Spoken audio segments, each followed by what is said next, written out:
noise!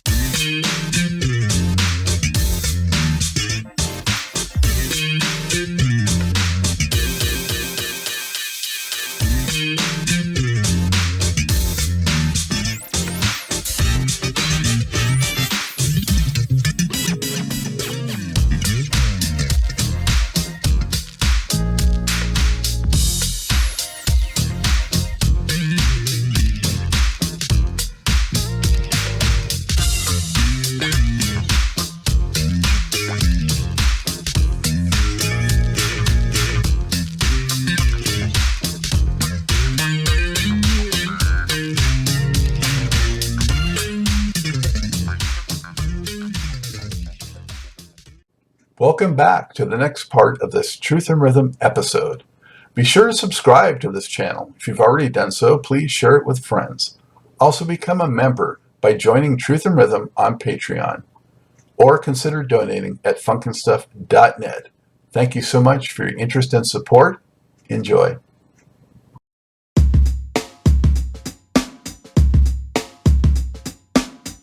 Hey, before we get started with today's show, I just want to draw your attention to new merchandise. Funk and Stuff and Truth and Rhythm designs are in, and they look pretty darn cool. So show your support, help support the program, and show off some stylish merchandise and apparel. Only at the Funk and Stuff store.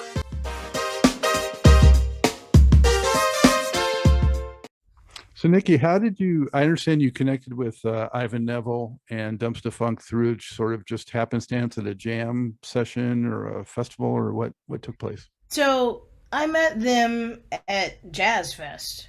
I mean, I met Ian and Ivan at Jazz Fest in like 2004, and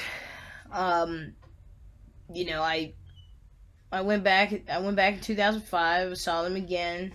We didn't really play though, but I actually met Tony in Boston. He was out there with Dave Matthews, and he came and sat in at Wally's at the club that I was telling you about, where I met Nate. So that's actually where I met Tony, and we played a little bit that night, which was fun. But really, I got connected with them through Kraz, because Ivan was talking to him, and he was like, man, I'm looking for a drummer, and he was like, you should call Nikki, like, you know, she's off the road now. And that's when I left Beyonce. I think it was like 2011. So I actually went to Jazz Fest. I didn't have any gigs at all. I just went. I was like, I need to go. I know I need to go there. I could pick up some gigs. And just bopped around town, played a little bit with Big Sam, and then Ivan called me. He was like, "You want to play some Dumpstaphunk gigs?" I said, "Absolutely." So that was in 2011. Do you remember when you first sat in with them for a set? What that was like? Because I mean, they bring it. They're totally authentic. In my view. No, absolutely. I mean, they were one of my favorite bands before I joined them. I used to go see them in New York, and it's funny, when I joined the band, I told Ian, I was like, dude, you guys were my favorite band before I joined. He's like, yeah, right, whatever. And I was like, how many times did you play in New York? And I was there. He's like, yeah, actually, you came a lot. And I was like, yeah, because I really loved the band and the music so much. So getting to play with them was incredible, and still is. I still get to play with them occasionally. I do stuff with Tony. We play with Joe Marcinek. We actually just did an album with Joe Marcinek Band. And still play with Ian and Ivan. Nick Daniels. Nick Daniels lives down the street from me. So, what's it like though, locking in a groove with Tony and Ian? Yeah, it's amazing.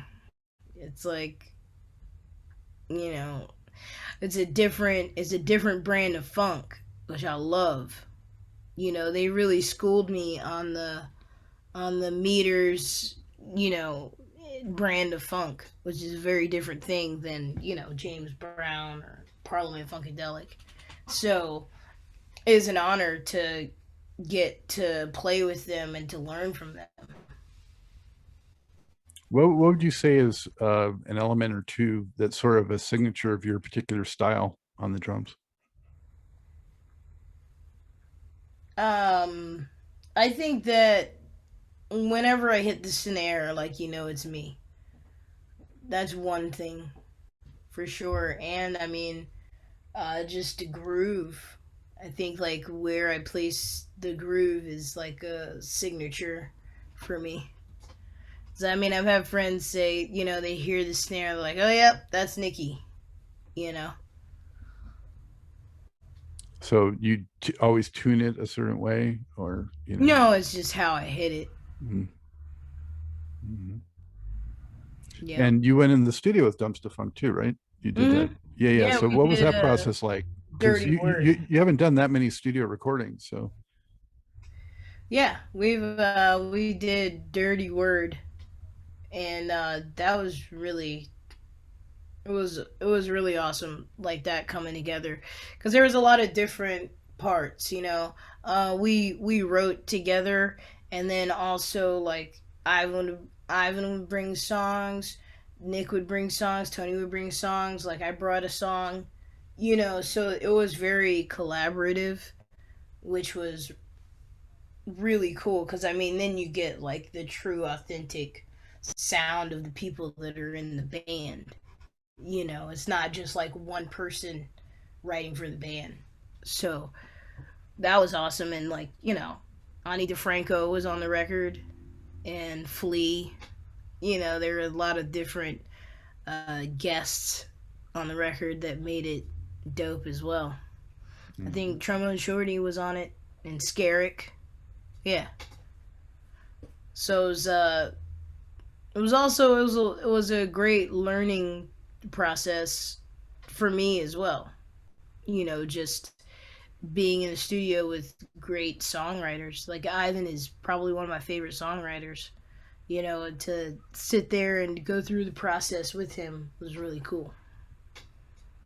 And Nth Power has just the one full studio album at this point too, right?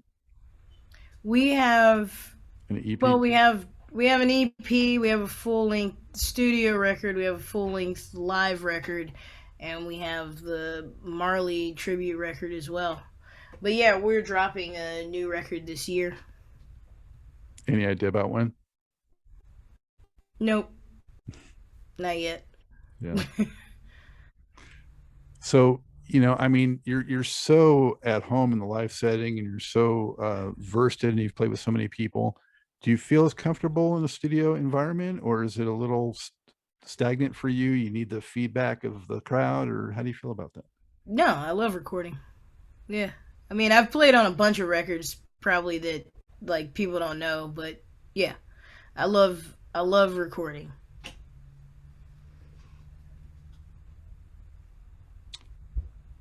When I was looking at some of your live recordings, um, I saw, and I know you recorded with Maceo. You're on his record actually, which Yep.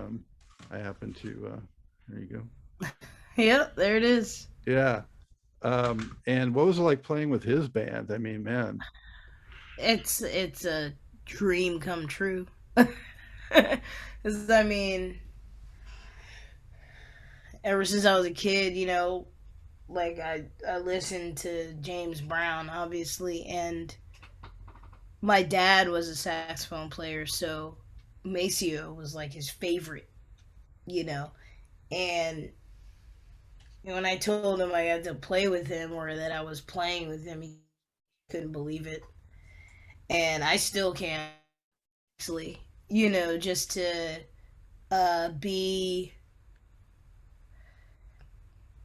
be a part of the funk lineage, just to like play with a pioneer. It's like I get it straight from the source. You know, um, it's incredible. I still like I really don't have words. I mean, I always like equate my gigs to levels of school. You know, like when I play with Beyonce, that was like I went to undergrad. I played with Dumpstaphunk, I got my master's. You know, I started playing with Maceo, like I got my PhD. You know, I got my PhD in funk. So, you know, and honestly, there's nothing like just being around him and the rest of the band, because like Skeet is one of my favorite bass players of all time, and Bruno Spate is such a great, incredible guitarist, and Wilbo Ware, amazing keys player, Greg Boyer, you know, he's like one of the greatest trombonists, and Martha High, getting to play with her, and Darlene Parker, like the whole band is a band of killers. Yeah. And they've been doing it longer than I've been alive. You know, so it's really an honor to play music with all of them and to, you know, just get like past the torch. You know, it's like I'm the baby in the group, you know, and I was obsessed with the SOS band, and Bruno like started that band, and you know, it's just really cool to hang out with them and hear stories, you know, about James Brown and George Clinton, you know, and just like get it firsthand, you know, because obviously there's more to being a musician than just playing music, and that is like one of the most beautiful things about playing with Maceo is that I'm always laughing. Like he's a comedian, you know, and there's always laughter, you know, and laughter is, you know, good for the soul. It's just like music and laughter and, you know, food. It's so it's amazing, and I hope that actually we get to play again soon, because it's been a while. It's been a while since we've been able to play, and I hope we can soon. How did you make that connection? Was it related to being in the Beyonce band or unrelated? No, unrelated. It was we met at Jazz Fest. Mm. Yep, all roads lead to Jazz Fest in New Orleans. Mm.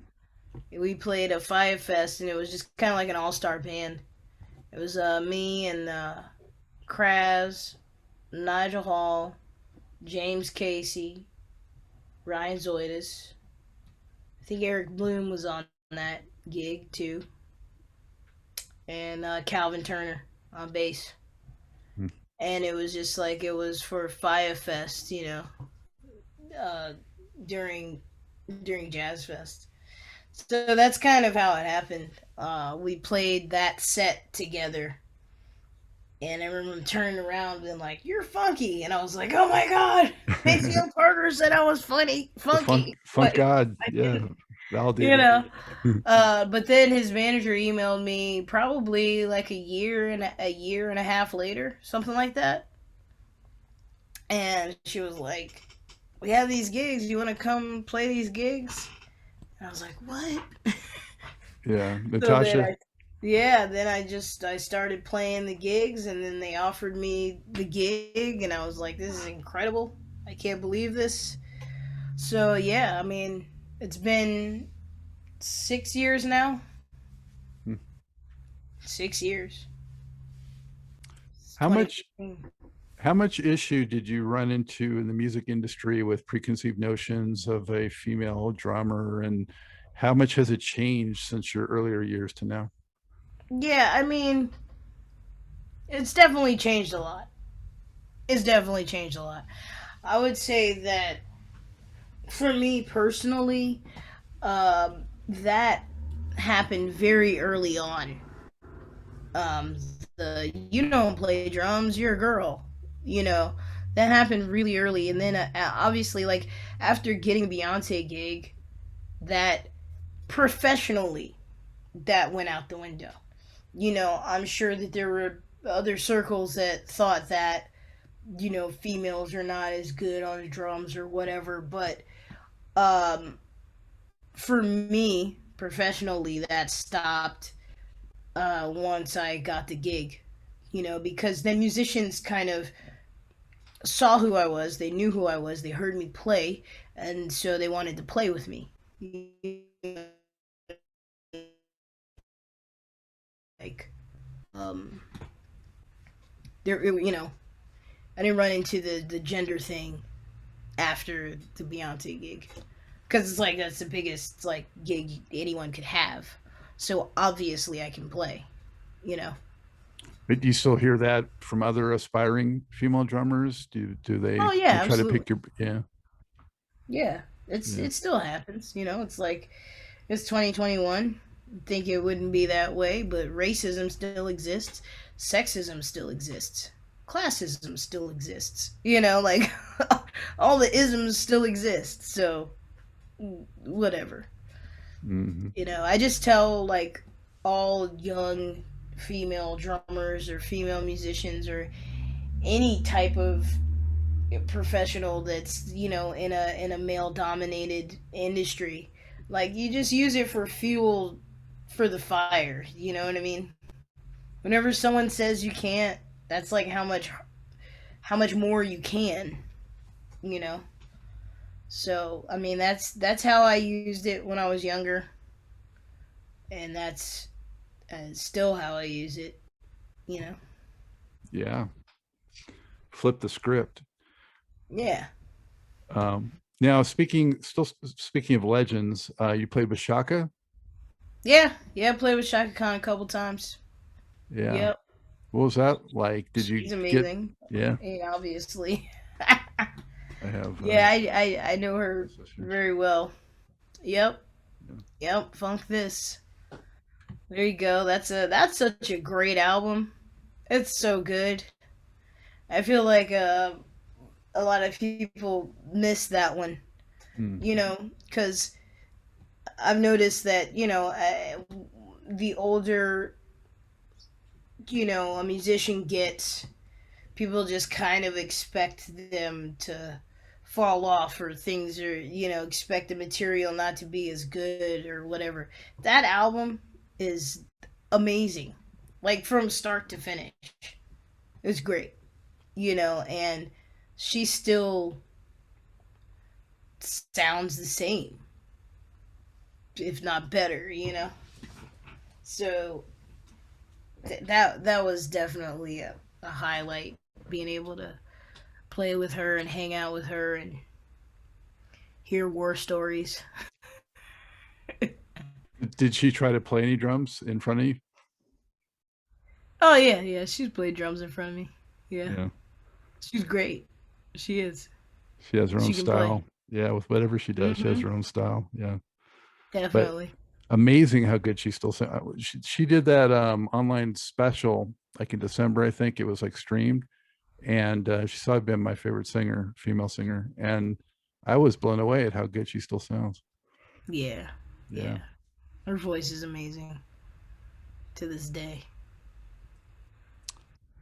So I wanted to ask you, when you're doing your thing, Nikki, how do you balance technical versus feel and, being on the beat or behind the beat?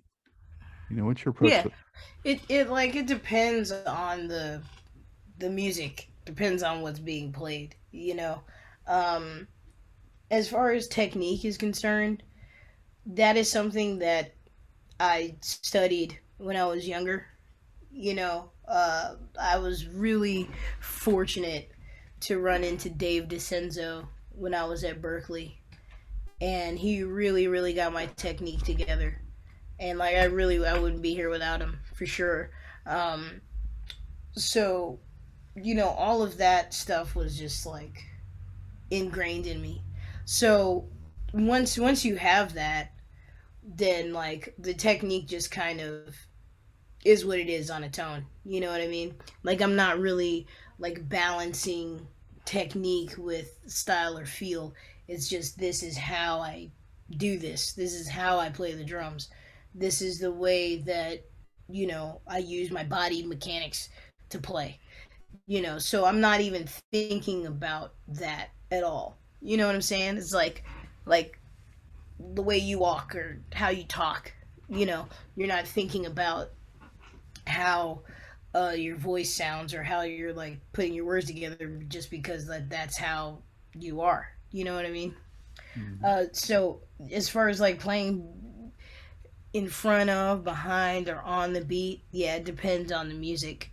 But I would say that my biggest influence as far as that is concerned is Jay Dilla. What he was able to do with a computer, because the MPC is a computer. What he was able to do with that is insane. He made it feel human, which is incredible. And also he like kind of ushered in a new style of drumming, because we wanted to emulate what he programmed, you know. So it's kind of like a reverse engineering, but it created something really cool. It created a different brand of hip hop, if you will, that also kind of melded into a different type of R&B, like neo soul with the drums like kind of behind the beat, the snare behind the beat or the kick ahead or whatever, you know. So if I'm playing some hip hop or some neo soul or something like that, then I would play a little behind the beat, you know. Like funk specifically is like you have to play on the beat. I don't really lay back when I'm playing funk. It's like either on it or I'm pushing it ahead, you know. So yeah, it depends on what I'm playing. Cause like if I'm playing some rock music, I could be laid back, but I could also be aggressive, on top of it or right on it. So it just depends on the genre or the And style. also to some extent, who's playing bass too. Absolutely, Yeah. yeah. It also has a lot to do with that. Who's playing bass, guitar, keys, because it all lives in there, you know, which is kind of like the genius of the meters.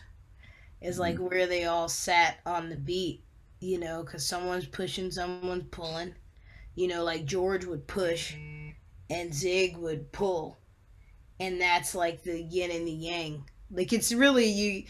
Whenever people try and play it like they can't really authentically because there's no rhythm section that sounds like them.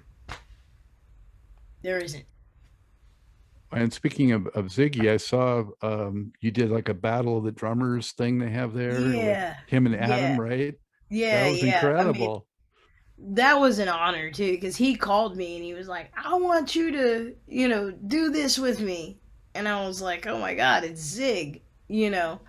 That was definitely a highlight of my career, being able to like sitting across stage from him, like facing drum sets and Zig, going at it. So much fun.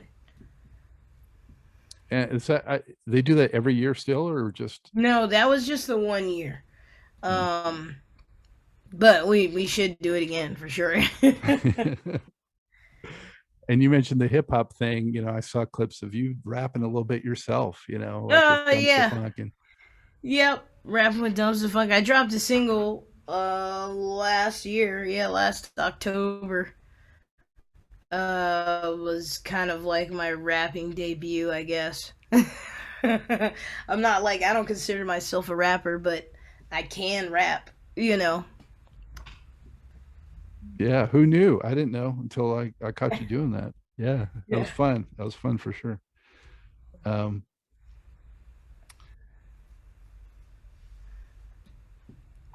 you played at the White House, is that true? I thought I heard that. Yep. I played at the White House. It was a state dinner. Um It was when Obama was in office.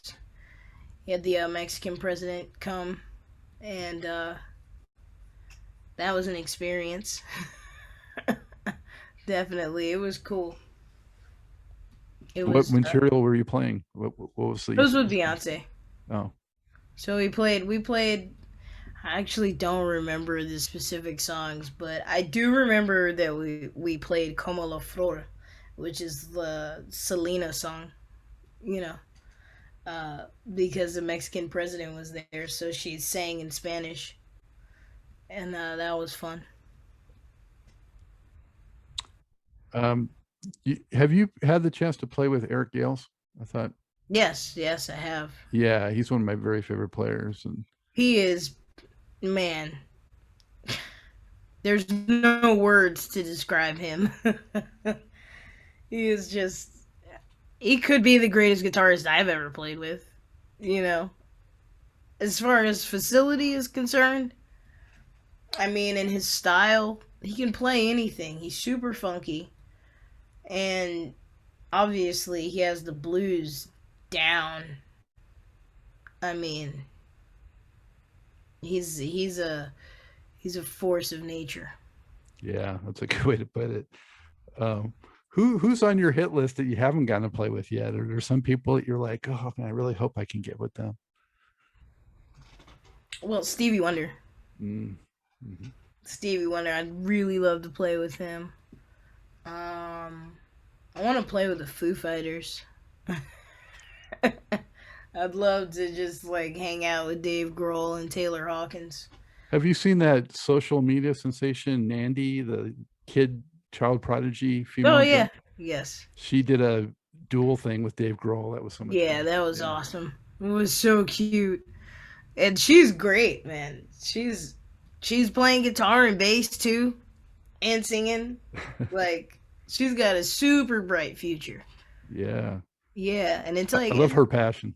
it's really great to see, for real. You know, and it's like times are different than they were when I was a kid. Like I didn't have YouTube, I didn't have like all this social media stuff, you know, that these kids have, and you can just kind of see how it's progressing or how them having all the information at their fingertips, how it's inspiring them and helping them grow. And that's one cool thing about technology. Yeah, it's a double-edged sword for It sure. That is is. one of the better things. Yeah. But that is probably it. That's all I see right now. So Stevie is on that wish list, Stevie's on the wish list, and Dave and a Grohl. while ago, I mean, Sting was on that list for a minute. I really appreciate him. Who else? I mean, I'm sure there's a lot of people on the list, but like just you know, musicians more so than artists. Is You there know, is there is there any drummer out there that intimidates you a little bit? that intimidates me. Yeah, that No, maybe you'd be like, can you hang with anybody? that I don't want to play beside. Like intimidates me how there's a lot of drummers that inspire I me. don't know, like a Billy Cobham or something who's still around. Yeah, I mean he's scary, but like I would love to play with him. You know what I mean? Like getting to play with someone like that is I welcome that. That's like a dream, because I get to learn, you know. But I mean, there's so many great drummers out there, so many. Yeah, I'm talking to one of them. Thanks. What are you most proud of accomplishing to this point, Nikki? Hmm.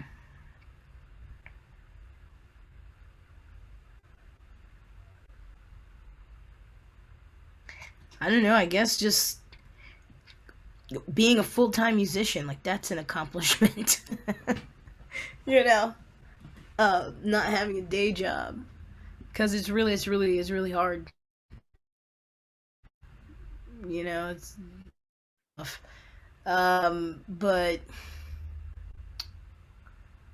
I'd say like the thing that I'm most proud of, I guess, at this particular moment is like being able to play with Maceo, or like having played with the Neville brothers and like all the meters. Like I played with all members of the meters. You know, being on stage with those people that are pioneers and innovators.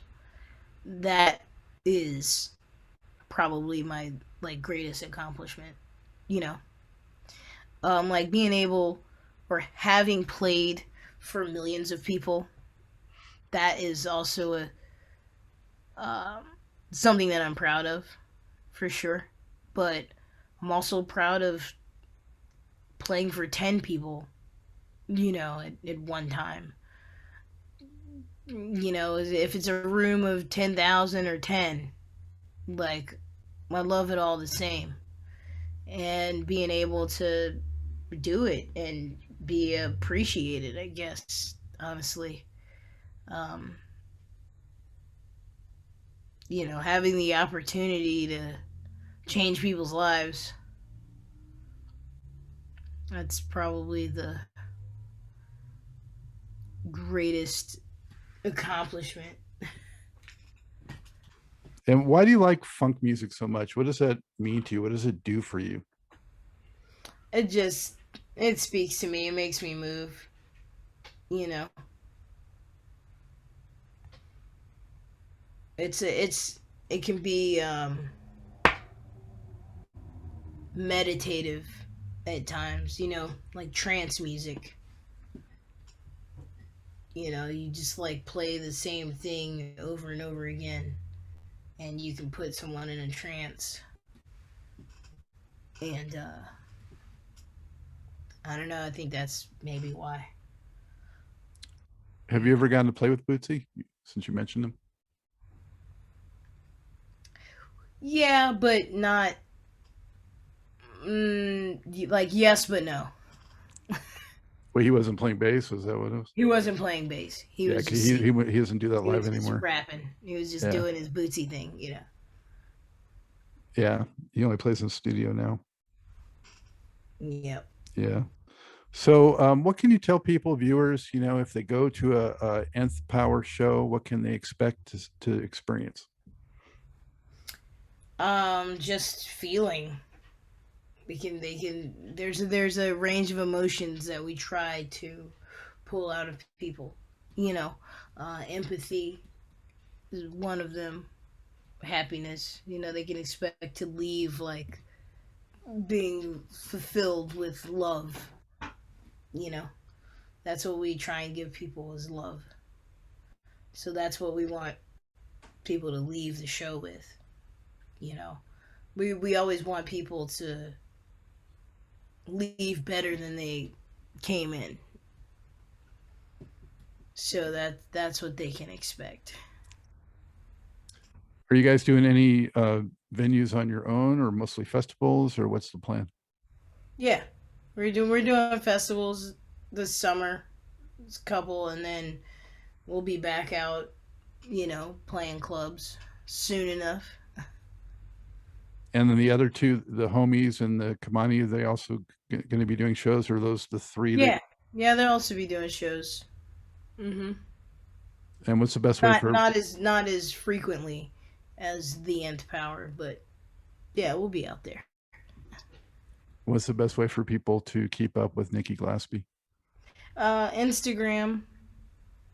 My handle is Nikki Drums, NIKKIDRUMS. And then I have a website too, nikkiglaspie.com.